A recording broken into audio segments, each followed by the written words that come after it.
ठीक है, धनेन्द्र जी जवाब ले लेते हैं डीके दुबे जी से। धनेन्द्र जी जवाब ले लेते हैं। डीके दुबे जी, पंजाब हरियाणा हाईकोर्ट ने टिप्पणी करी है।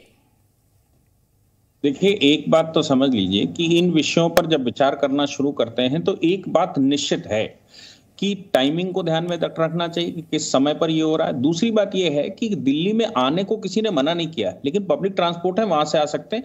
लेकिन आप जब ये कहते हैं कि हम दल बल के साथ आते हैं, हम हथियारों के साथ आते हैं, हम ट्रैक्टरों के साथ आते हैं और दिल्ली का घेराव कर लेंगे और दिल्ली को बंद कर देंगे, तो फिर मुझे लगता है ये गंभीर विषय है, ये हम सबको विचार करना चाहिए। दूसरी बात ये है कि जो लोग ये कहते हैं कि साहब दिल्ली किसी के बाप की नहीं, वो तो अभी कुछ समय पहले विधानसभा में कह रहे थे कि दिल्ली मेरी है, दिल्ली का मालिक मैं हूं, दिल्ली का मालिक एलजी नहीं है, और आज 140 करोड़ की दिल्ली की बात कर रहे हैं। तो मुझे इस पर भी ताज्जुब रखता है कि उन दोनों बातों में अपने को मिलाना चाहिए कि बाकी दिल्ली किसकी है, क्या है।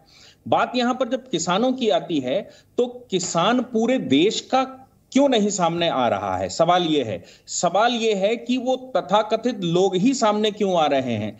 अब बात आती है सरकार की, तो सरकार कहीं की भी हो, लॉ एंड ऑर्डर मेंटेन करना उसका काम है। लॉ एंड ऑर्डर मेंटेन करने के लिए उसको विभिन्न प्रकार अपनाने पड़ते हैं, जो मुझे लगता है वहां अपनाए जा रहे हैं। लेकिन कोई ये कहे किसान को दिल्ली आने से मना किया जा रहा है, तो दिल्ली आने से मना करने के बजाय चंडीगढ़ में सरकार वहां पहुंच गई है और वहां चंडीगढ़ में बैठकर चर्चा कर रही है, और मंत्री लोग तब तक नहीं उठे, मंत्री आखिरी तक बैठे हुए हैं, और जो तथाकथित किसान हैं, जो लीडर्स हैं, वोट कर चले गए और वो उस पर एग्री नहीं कर रहे, बात करने को तैयार नहीं है। अगर जब ये बात सामने आती, कोई बात करने को तैयार नहीं है, किसी सोल्यूशन को निकालने के लिए समय देने को तैयार नहीं है, तो इसका मतलब साफ है कि जो लोग भी इस तरह का आह्वान कर रहे हैं उनके मंशा ठीक नहीं है।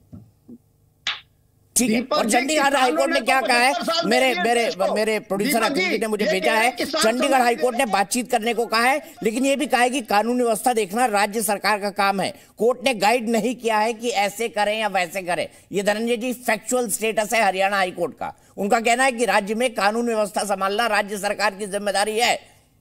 तो अगर 20,000 लोग दिल्ली को बंधक बनाने के लिए आएंगे तो कानून व्यवस्था संभालने वाली सरकार क्या करेगी? धनंजय जी बताइए।